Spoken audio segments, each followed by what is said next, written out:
Doctor Muhammad Ali അൽ bar എന്ന് പറഞ്ഞ സൗദിയിലുള്ള വലിയൊരു ഡോക്ടർ ഖുർആൻ ഭ്രൂണം ശാസ്ത്രം എന്ന് പറഞ്ഞിട്ട് ഒരു പുസ്തകം ഉണ്ടാക്കിയിട്ടുണ്ട്. ഓരോ ദിവസവും സംഭവിക്കണം മാറ്റങ്ങൾ, ഭ്രൂണത്തിന് സംഭവിക്കണം മാറ്റമൊക്കെ ഫോട്ടോ സഹിതം അയാൾ 10-14 ഭാഷയിലേക്ക് വിവർത്തനം ചെയ്യപ്പെട്ട അതിൻ്റെ മലയാളത്തിലൊരു പതിപ്പ് അയപ്പിച്ചിറക്കിയൊരു പതിപ്പ് ഞായറാഴ്ച ക്ലാസ്സിലൊക്കെ കുഞ്ഞോ ചെയ്യാൻ അങ്ങോട്ട് കാണിച്ചു തന്നീ ഫോട്ടോകളൊക്കെ.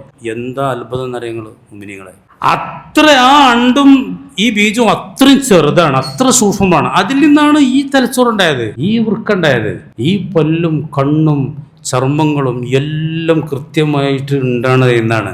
ആ സാധനം കണ്ടാൽ അത് ഇങ്ങനത്തെ ഒരു സാധനമൊന്നും ഒരാൾക്കും പറയാൻ പറ്റൂല. 9 മാസം ഏതാനും ദിവസങ്ങളും ഉമ്മാന്റെ ഗർഭപാത്രത്തിൽ അല്ലാഹു തആല കറക്റ്റായിട്ട് അതിനെ പരിപാലിക്കുകയാണ്. ഉമ്മ ഇങ്ങനെ ഭക്ഷണം കഴിക്കണേന്റെ ആ പോഷകങ്ങളൊക്കെ ഉമ്മാന്റെ ചോരയിലൂടെ ആ ഭ്രൂണത്തിന് ഇങ്ങനെ കിട്ടാനുള്ള ഏർപ്പാടൊക്കെ അല്ലാഹു തആല ചെയ്തു വെച്ചിട്ടുണ്ട്. ഗർഭമുണ്ട് പേറ്റിനൂട്ടി കൊണ്ടുപോകാന്ന് പറഞ്ഞാൽ തന്നെ ആളുകൾക്ക് ഭയങ്കരമാണ്. കണക്ക് നോക്കലൊക്കെ ഞാൻ പറഞ്ഞില്ലേ, ഭയങ്കര ബേജാറാണ്. അത് സലമത്താണ് വരെ.